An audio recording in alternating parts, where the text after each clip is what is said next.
parce que l'acquisition de nouvelles connaissances et de nouvelles compétences ne doit pas être considérée comme une corvée, mais bien au contraire, se former peut être une source de plaisir et d'épanouissement personnel. Toutes les expériences d'apprentissage sont importantes pour accroître sa confiance en soi et son estime de soi. Et ceux qui me connaissent encore un peu plus savent combien j'aime mettre en pratique tout ce que j'apprends. Et aujourd'hui, c'est avec vous que je vais partager quelque chose, une formation que je viens d'apprendre. Je me présente, je m'appelle Lucie Fernandez, je suis enseignante en réflexologie plantaire. Je pratique aussi le massage, aussi bien en entreprise que pour les particuliers. Bref, vous l'avez compris, mon activité principale tourne autour du bien-être. Et pour ce, eh bien, je me forme constamment, non seulement à toutes les pratiques de massage, mais aussi à tout ce qui est développement personnel et des formations de bien-être. Alors, moi, souvent, je me forme en online. Pourquoi? Parce que je trouve que pour moi, c'est facile. Je peux le faire à mon rythme, que ce soit le matin, quand on se lève, on peut vite regarder une petite vidéo online de formation. Ça peut être, c'est tout bête à dire, mais je suis sûre que parmi vous, il y en a plein qui font ça. Ils sont sur leur toilette, ils prennent leur téléphone, ils regardent Facebook. Eh bien, moi, je regarde une petite formation. Donc, quand je sors des toilettes, eh bien, vous allez rire, mais je suis un peu moins bête que quand j'y suis rentrée. Bref, pour moi, c'est un atout, le online. En tout cas, c'est quelque chose qu'il ne faut pas négliger. La formation présentielle est importante, mais le online, c'est aussi une autre façon de se former. Comme tout à fait, comme tout aussi bien de lire un livre, c'est très bien aussi. Voilà.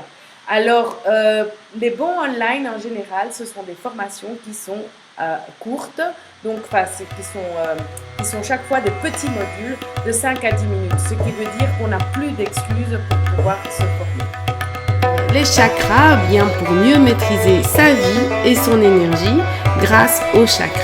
Je rappelle que ce sont mes prises de notes et mon interprétation du cours que j'ai suivi online. Donc, sur ce petit schéma, on va au cœur du sujet. Alors, sur ce petit schéma ici que vous voyez, eh bien, on voit un petit bonhomme avec les chakras donc bien alignés, les points des chakras tous à la même dimension. On dira que c'est une personne qui est en équilibre, qui est bien équilibrée. A contrario, lorsqu'on voit les chakras de cette deuxième image, on voit que dans le bas, ils sont représentés beaucoup plus grands et dans le haut, ils sont plus petits. Alors, on dira que la personne qui a les chakras qui sont fortement développés dans le bas et pas fortement développés dans le haut, auront une énergie forte dans le bas et une énergie faible dans le haut. Donc, les chakras du haut sont très fermés, or que les chakras du bas sont très ouverts. Cette personne, par définition, aura normalement une vibration basse, une vibration faible.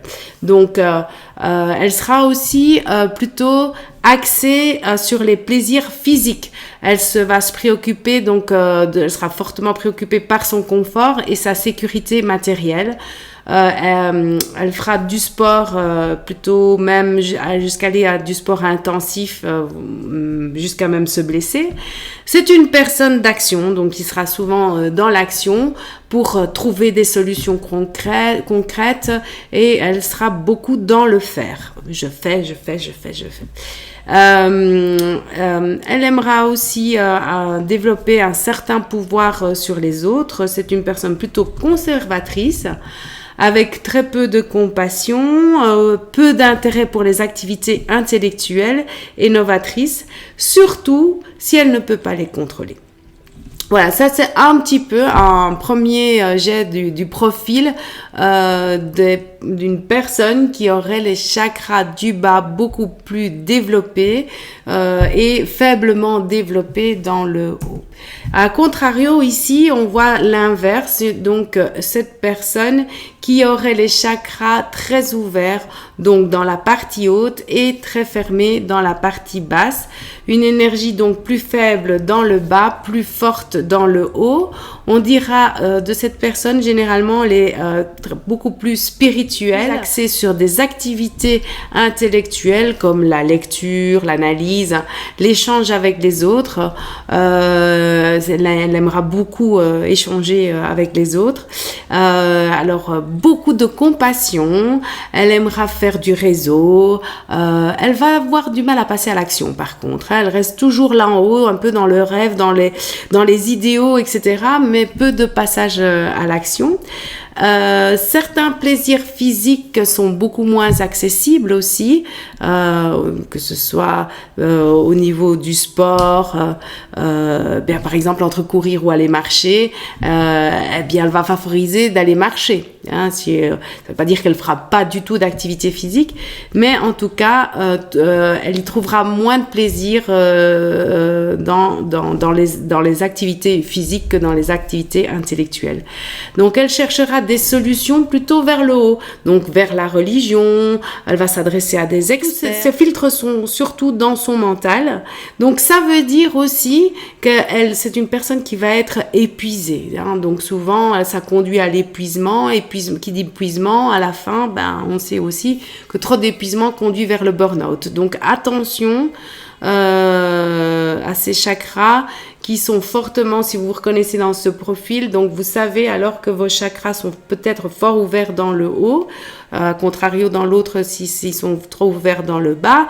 Donc vous voyez que les extrêmes, moi je dis toujours, ne sont pas bonne. Du coup, on aura cette personne qui a ses chakras bien ouverts dans le haut aura aussi du mal à se ressourcer. Et voilà, ça c'est la personne bien équilibrée, hein, un petit peu comme on a vu au début, mais sauf qu'ici on voit ce cœur qui est bien développé. Alors vous allez voir après pourquoi l'importance du chakra du cœur. Alors les chakras ici sont bien harmonisés. On dira donc que c'est une personne qui est plutôt épanouie avec une énergie équilibrée entre le haut et le bas. Contre des énergies négatives, elle sera beaucoup plus forte aussi. Elle va attirer à elle ce qu'elle a besoin. Réception totale des énergies célestes et terrestres.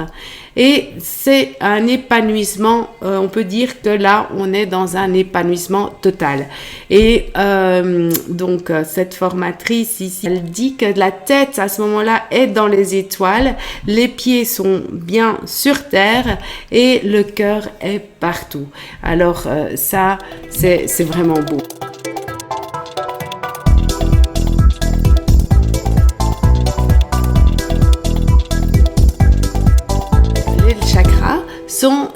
Sont le levier du bien-être physique et psychique. Chakra veut dire roue, donc ça veut dire c'est mettre en mouvement, toujours en mouvement, en circulation d'énergie. Donc c'est une espèce de roue qui met en mouvement notre énergie. Alors si on regarde deux profils, les chakras, eh bien ils ont une forme conique, rotative, donc dont la pointe est plutôt dans notre axe, l'axe de notre corps, et puis on a comme des espèces de trompettes comme ça évasées qui vont vers l'extérieur à l'avant et vers l'extérieur à l'arrière, un peu comme des capteurs des capteurs. Et vous allez comprendre pourquoi ces capteurs dans pas longtemps. Alors, juste pour l'histoire, donc dans la tradition Vishnu indienne, donc les premières représentations des chakras, au lieu d'être des ronds comme on fait le plus souvent maintenant, on représentait les chakras par des fleurs de lotus. Car comme le lotus, les chakras, eh bien, ils peuvent être fermés, entrouverts, totalement épanouis ou tournés aussi vers la lumière. Donc tous les lotus sont reliés entre eux par une tige, hein, quand on regarde les lotus dans la nature. Alors seul notre corps physique est visible, malheureusement, sauf certaines personnes quand même qui arrivent à voir d'autres choses que seulement le corps physique. Mais bon, pour la plupart d'entre nous, nous n'arrivons pour le moment en tout cas à voir que le corps physique. Mais autour donc de ce corps, on a une enveloppe énergétique qu'on va appeler aura. Donc certains d'entre vous en ont déjà entendu parler. Donc cette enveloppe se décompose à son tour en plusieurs corps subtils. Et donc ces corps subtils en fait s'emboîtent les uns sur les autres, un petit peu comme une poupée russe. On est nous au cœur de la poupée russe. Alors les fréquences vibratoires de ces couches subtiles sont différentes, hein, donc elles vibrent différemment et elles vont stocker des infos au niveau émotionnel, au niveau de nos intentions, au niveau de nos pensées, au niveau de la mémoire du passé. Alors, vous l'avez deviné, hein, donc c'est qui va distribuer ces infos, et pour distribuer ces infos, on a besoin de capteurs transmetteurs et qui vont être les chakras. Donc ces capteurs transmetteurs, ils transportent l'énergie et donc l'info va passer grâce à leur forme conique. Hein. Donc c'est un petit peu, moi ça me fait toujours penser un petit peu au gramophone là, avec, vous voyez qu'on n'a rien inventé, ça c'est déjà en nous cette forme conique pour bien entendre ou bien pour bien recevoir des informations. Moi ça me fait penser un petit peu le lien entre le système endocrinien et le système nerveux qui nous donne aussi un tas d'informations.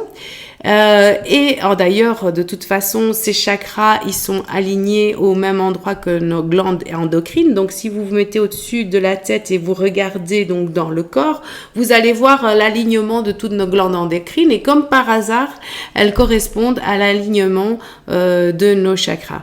Alors, si vous voulez, pour moi, le système nerveux et le système endocrinien, et là, ce que je vous dis, ça n'engage que moi, c'est un petit peu ce qui se voit donc dans notre corps, mais après donc les chakras et les corps subtils, c'est justement l'invisible qui est autour de notre corps, mais qui existe et qui va aussi passer plein d'informations donc à ce corps. Et selon les informations, attention, ça peut faire des dégâts ou peut-être au contraire de l'épanouissement. Donc je continue ici mon PowerPoint. Donc cette information va dans plusieurs sens, de la matière vers le spirituel et du spirituel vers la matière. Donc ça circule dans les deux sens. Donc ce que je ressens dans mon corps ou aussi ce que je ressens à l'extérieur de mon corps. Donc tout fonctionne sous forme de cycles de mouvements circulaires. Ce sont des mouvements cycliques et naturels qui garantissent la conscience du soi et la vitalité de notre propre corps physique. Ça, c'est très important. Donc, c'est grâce à ça qu'on va avoir une bonne vitalité si on les soigne bien. Alors, 7 chakras principaux. Il en existe davantage. Donc, 7 glandes endocrines principales, 7 chakras principaux. Alors, ces positions spécifiques, comme je vous ai dit, sont rattachées à une glande hormonale. À notre naissance, déjà, nos chakras sont bien présents. Mais pas encore tout à fait développé, d'ailleurs comme tout le reste de notre corps non plus, tout se développe petit à petit, mais les chakras, eux, sont un peu, si vous voulez, des formes de boutons, hein, petits, mais qui sont, si vous voulez, un peu un lotus, une pointe de lotus qui n'est pas encore épanouie et éclos, et donc ces chakras vont se développer au fur et à mesure qu'on évolue. Ils vont enregistrer différentes mémoires. Donc c'est un petit peu toute une vibration qui se passe autour de nous et voilà, tout s'enregistre un petit peu comme tout s'enregistre entre notre conscient et notre subconscient. D'ailleurs, il y a plein d'infos de l'invisible qui arrivent à notre subconscient aussi. Donc, par tranche de 7 ans, il y aura une focalise sur un chakra. Et tous les 7 ans, une nouvelle focalise sur le deuxième chakra, et etc. Et comme ça, pour faire les 7 chakras. Et ça a un cap de 7 ans. Donc, 7 ans, 7 années par 7 années, va se développer chaque fois un chakra. Ça ne veut pas dire que tous les autres ne vont pas se développer.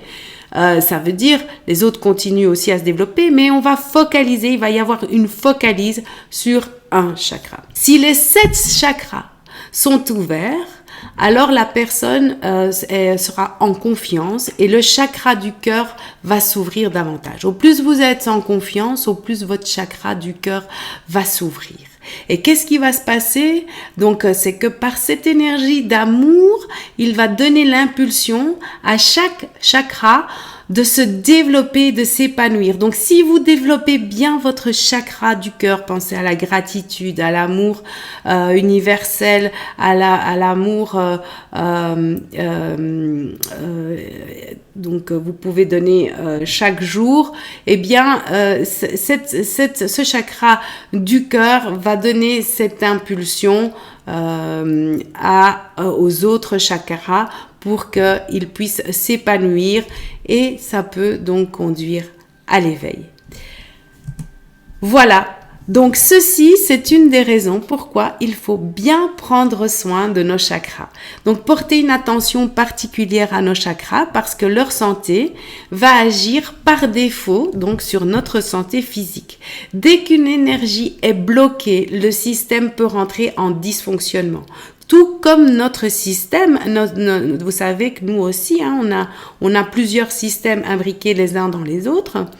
Et du coup, il y a des ponts évidemment entre tous ces systèmes. Et nous, on fonctionne un petit peu comme une bonne horloge suisse là, qui fonctionne très très bien.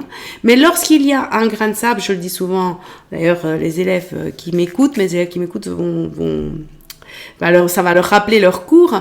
Donc, quand un grain de sable vient de se mettre dans cette belle horloge suisse, eh bien, elle commence à ne plus fonctionner. Alors, on peut gérer un grain de sable, mais quand il y en a beaucoup, on les gère plus très, très bien. Et donc, quand il y a beaucoup de grains de sable, eh bien, ça engendre des maladies quand on a trop de grains de sable dans un système.